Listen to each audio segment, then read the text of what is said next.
Right. Bhanu గారు, నెహ్రూ గారు వచ్చేలోపు మీరు దీని మీద మాట్లాడండి. అంటే అదే ఇప్పుడు హిందూ ధర్మాన్ని పరిరక్షించడానికి సరే ధార్మిక సంస్థలు ఉన్నాయి, మఠాధిపతులు ఉన్నారు, సరే ప్రభుత్వాలతో కొంత బాధ్యత, నిజంగా చిత్తశుద్ధి ఉంటే చేస్తే చేయొచ్చు. కానీ అవసరమైనప్పుడు చేయకుండా ఇప్పుడు కొత్తగా మీరేదో చెడగొడుతున్నట్టు కూటమి ప్రభుత్వం నేనే పరిరక్షిస్తానని చెప్పి మరి పరిరక్షించేటప్పుడు ఇలాంటి పనులా? వాటిని నమ్ముతారా లేదా అనేది రెండో విషయం అనుకోండి. హిందూ ధర్మ రక్షకుడు అని చెప్పి జగన్మోహన్ రెడ్డి చెప్పుకోవాల్సిందే తప్ప ప్రజల్లో భక్షకుడు అని అనుకుంటున్నారు. ఆంధ్రప్రదేశ్ రాష్ట్ర ప్రజలతో పాటు భారతదేశంలో ఉంటే ప్రజలందరూ జగన్మోహన్ రెడ్డి గారిని నమ్మట్లేదు. ఆయన ఏదో గంగలో మునిగినాడు అని చెప్పి చెప్తాడు ఆయన స్వామి, జగన్మోహన్ రెడ్డి స్వామి.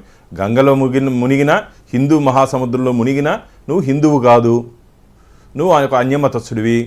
అంటే మతం గురించి మాట్లాడాల్సిన అవసరం ఎందుకు వచ్చిందంటే అంత దిగజారి వారు వ్యవహరిస్తున్నారు, మతాల గురించి మాట్లాడాల్సిన అవసరం ఇది.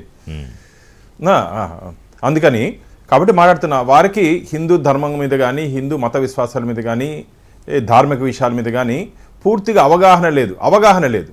అసలు దంపతులతో పట్టు వస్త్రాలు వెంకటేశ్వర స్వామికి దంపతులతో వచ్చి ఇవ్వాలి. మొన్న సీతారాముల కళ్యాణం జరిగింది. ఎంత చక్కగా మా చంద్రబాబు నాయుడు గారు, మా ఆంధ్రప్రదేశ్ రాష్ట్ర ముఖ్యమంత్రి గారు దంపతులతో వచ్చారు. మొన్న తిరుమల బ్రహ్మోత్సవం జరిగింది, దంపతులతో వచ్చారు. అది సాంప్రదాయం, పాటించాల్సిన బాధ్యత. కరుణాకర్ రెడ్డి నువ్వు చైర్మన్గా ఉన్నావు, ఈయన వచ్చాడు జగన్మోహన్ రెడ్డి గారు, ఏ రోజైనా చెప్పవయ్యా అన్న ఇది కాదు పద్ధతి కాదు, పద్ధతి ప్రకారం పోదామని? ముఖ్యమంత్రే ఇవ్వాలని రూల్ లేదన్న. ముఖ్యమంత్రి ఇకపోతే ఎండోమెంట్ దేవాదాయ ధర్మాదాయ శాఖ మంత్రి ఇవ్వచ్చు, వారు ఇకపోతే దేవాదాయ ధర్మాదాయ శాఖ కమిషనర్ ఇచ్చి ఇలా ఉన్నాయి దాంట్లో గైడ్ లైన్స్. నేనే ఇవ్వాలి, ఓటు బ్యాంక్ ఊరికి బొట్టు పెట్టుకొని వస్తే సరిపోదు. ఇది మంచిది కాదు. నాకైతే అనేక అనుమానాలు ఉన్నాయి. వీరు మా 8 నెలల కాలంలో మమ్మల్ని తప్పుపట్టేదానికి ఎక్కడ లేదు, మా పరిపాలన మీద ఎక్కడ తప్పుపట్టేదానికి అవకాశం లేదు. ప్రజల ఇష్టాలు, ప్రజల కష్టాలు తెలుసుకొని మా ఎన్డీఏ కూటమి ముందుకు పోతుంది. వికసిత ఆంధ్రప్రదేశ్గా మేము దాన్ని ముందుకు తీసుకుపోవాలని చెప్పి మేము ప్రయత్నం చేస్తున్నాము. వీరు ఆంధ్రప్రదేశ్ని అంధకార ప్రదేశ్గా మార్చేశారు. వారు చేయరు, చేసేవాళ్ళని చేయనీరు. కాబట్టి ఇవన్నీ ఆలోచించుకొని ఒక ఆలీబాబా అరడజన్ దొంగల మారగా వీరు ఎక్కడో కలుసుకొని మనం ఏదన్నా దీన్ని ఈ ప్రభుత్వాన్ని అప్రతిష్ట పాలు చేయాలంటే సెంటిమెంట్గా పోదాము.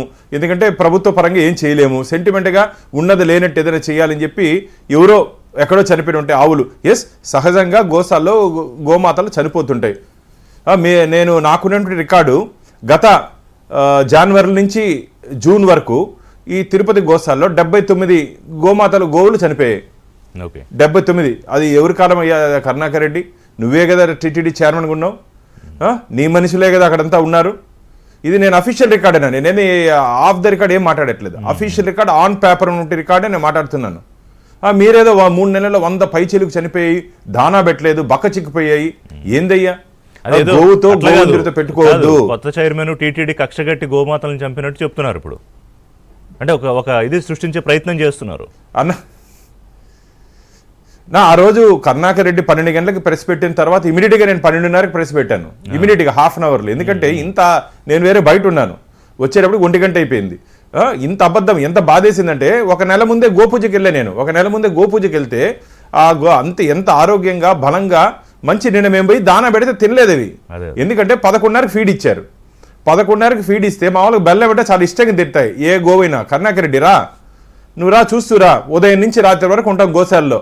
రేపు తెల్లారితే రమ్మంటావా, వస్తా. 4 గంటలకి రమ్మంటావా, 3 గంటలకి, 3 గంటల నుంచి రేపు రాత్రి వరకు ఉంటాం. మేము ఏం చేస్తానో చూపిస్తాం, నీకు ఓపిక ఉంటే రా. నేను మొన్న కూడా చెప్పాను, రా, నా దగ్గర రికార్డ్స్ ఉన్నాయి అంటే దానికి ఏమంటారో తెలుసా? స్థాయి లేని వాళ్ళతో నేను మాట్లాడినంట. ఏ స్థాయి కావాలన్నా ప్రశ్నించేదానికి గోవింద భక్తుడు, నా స్థాయి సరిపోదా చెప్పండి? స్థాయి లేదంట. భానుప్రకాష్ రెడ్డికి స్థాయి లేదంటారు వాళ్ళు. అంటే నేను గోవింద భక్తుడిని. సరే, నేను ఒక చిన్న కార్యకర్తను అనుకోండి, భారతీయ జనతా పార్టీ. ఆయన ఏదో జిల్లా అధ్యక్షుడు. లేదు, మీరు అన్నారు చూసారా గోవింద భక్తుడు, చిన్న కార్యకర్త, అంతకన్నా పెద్ద స్థాయి ఏం కావాలి? అదే కదా, అర్హత చాలా.